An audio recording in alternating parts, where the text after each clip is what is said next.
Серьезная атака. РФ штурмует юг Украины, ВСУ возвращают территории на востоке, президент отменяет удар, ситуация зашла в тупик. В эфире «Нехта» самые важные и интересные новости к этому часу.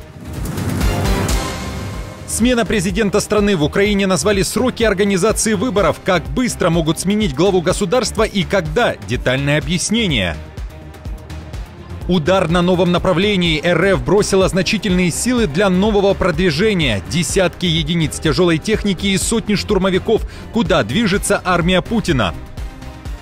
Новое решение Казахстана. Токаев, который говорил о непобедимости России, внезапно сменил посла в Украине. Почему и зачем? Детали. Друзья, всем доброе утро. Буду рад вашему лайку, подписке и репосту. Вы прекрасно знаете, что для нас это очень важно. Оставляйте также свои комментарии. И спасибо вам за обратную связь. Об актуальных и важных событиях прямо сейчас начинаю.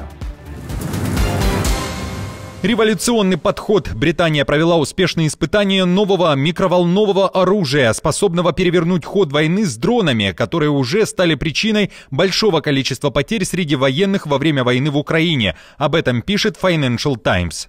Министерство обороны Великобритании провело успешные испытания нового типа электронного оружия для борьбы с беспилотниками, которое может быть использовано на современных полях сражений, в том числе в Украине. Оружие, которое может буквально погасить дрон под названием Rapid Destroyer, то есть молниеносный уничтожитель, стреляет широким пучком энергии, способным на расстоянии ликвидировать целые стаи дронов за доли секунды, уточняют авторы материала. Во время испытаний этот британский уничтожитель обнаружил, отследил и превратил в металл 100 дронов. Речь пока не идет о массовом производстве такого оружия, технология еще усовершенствуется. Разработчики уверены, что для линии фронта, где идут непрерывные дроновые атаки, это будет взрывной прорыв. Помимо противодействия беспилотникам, технология также позволит отражать ракетные атаки.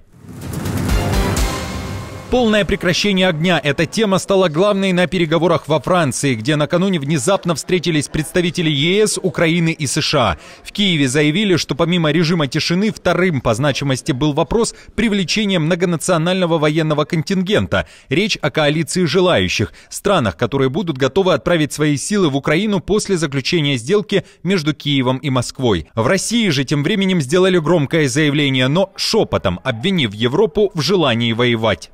Соединенные Штаты продолжают эту работу в этом русле с европейцами и с украинцами. Дальше, конечно, ожидали бы проявления европейцами и украинцами ориентированности на поиски мирного урегулирования. К сожалению, от европейцев мы видим ориентированность на продолжение войны.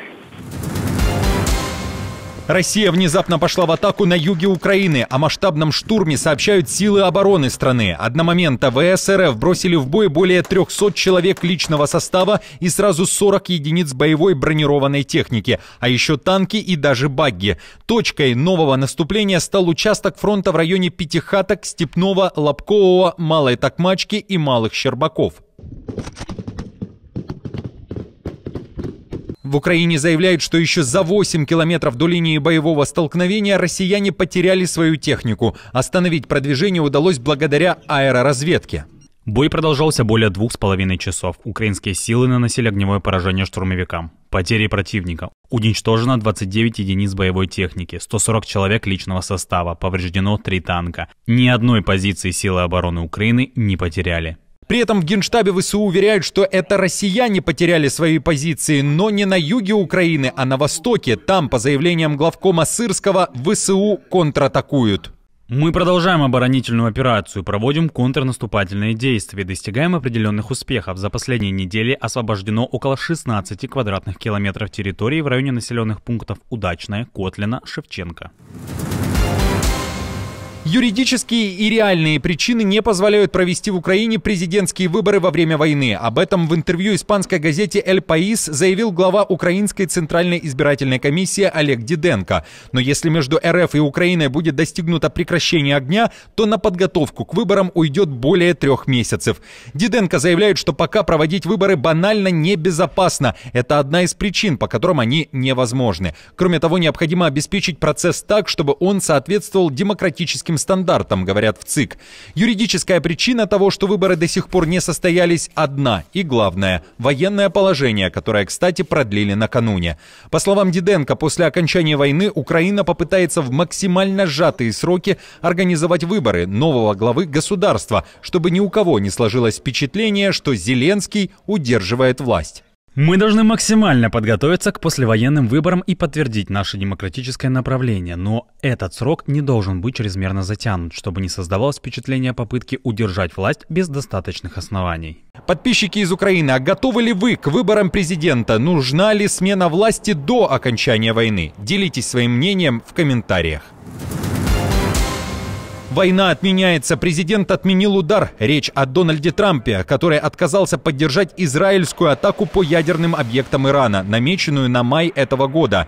По данным New York Times, причиной такого решения стали разногласия в администрации американского президента. Издание также сообщает, что республиканец решил воздержаться от военных действий для того, чтобы избежать большого столкновения, учитывая, что процесс переговоров по заключению ядерной сделки с Ираном продолжается. Напомню, США требуют жесткого контроля над иранской ядерной программой и официального отказа Тегерана от создания ядерного оружия, а Иран же добивается полного снятия экономических санкций и легализации хотя бы ограниченной ядерной программы под видом мирного атома. Ожидается, что в эту субботу представители Вашингтона и Тегерана проведут новую встречу, которая состоится в Риме. Посредником, как и в прошлый раз, выступит министр иностранных дел Омана. На переговоры в Рим иранская сторона также пригласила главу МАГАТЭ Рафаэля Гросси как представителя единственной организации, которой можно доверять, так считает глава МИД Ирана.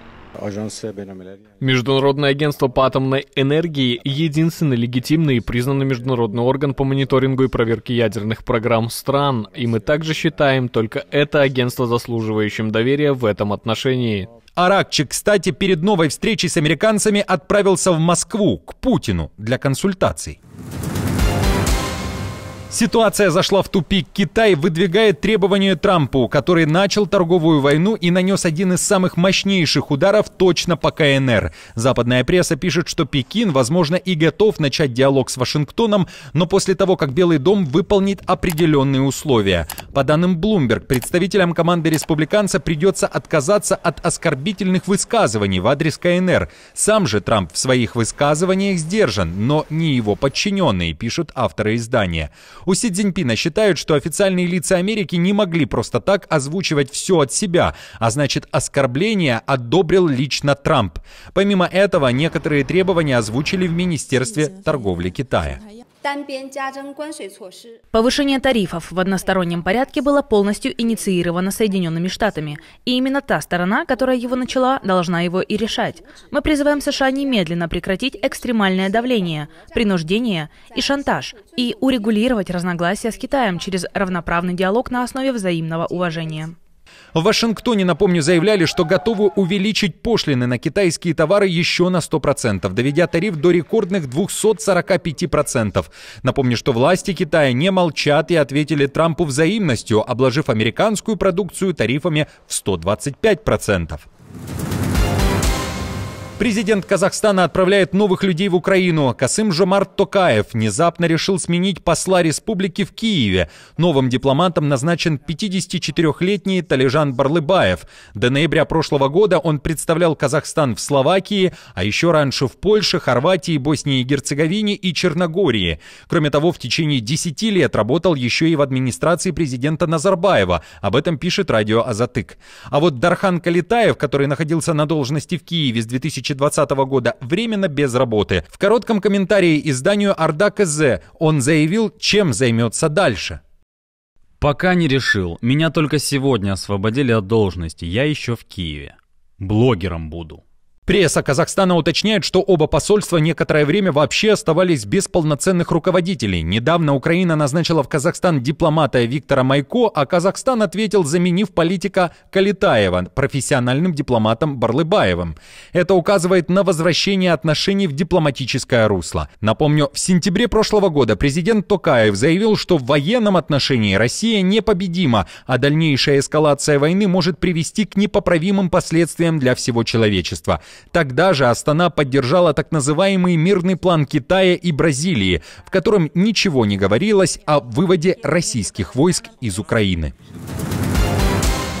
Послы России и Беларуси – нежелательные гости. Берлин намерен не приглашать представителей этих двух стран на церемонию Бундестага в память об окончании Второй мировой войны. Даже если кто-то из послов попытается появиться на мероприятии, то перед лицом закроют двери парламента. В МИД Германии рекомендовали не допускать этих людей на подобные события. Аргументация такова – визиты используются российской стороной в целях пропаганды. В Германии напоминают, что поводом для такого решения стала ситуация, которая произошла в Бранденбурге, в мемориальном комплексе на Зейловских высотах, месте одного из крупнейших сражений Второй мировой на территории Германии.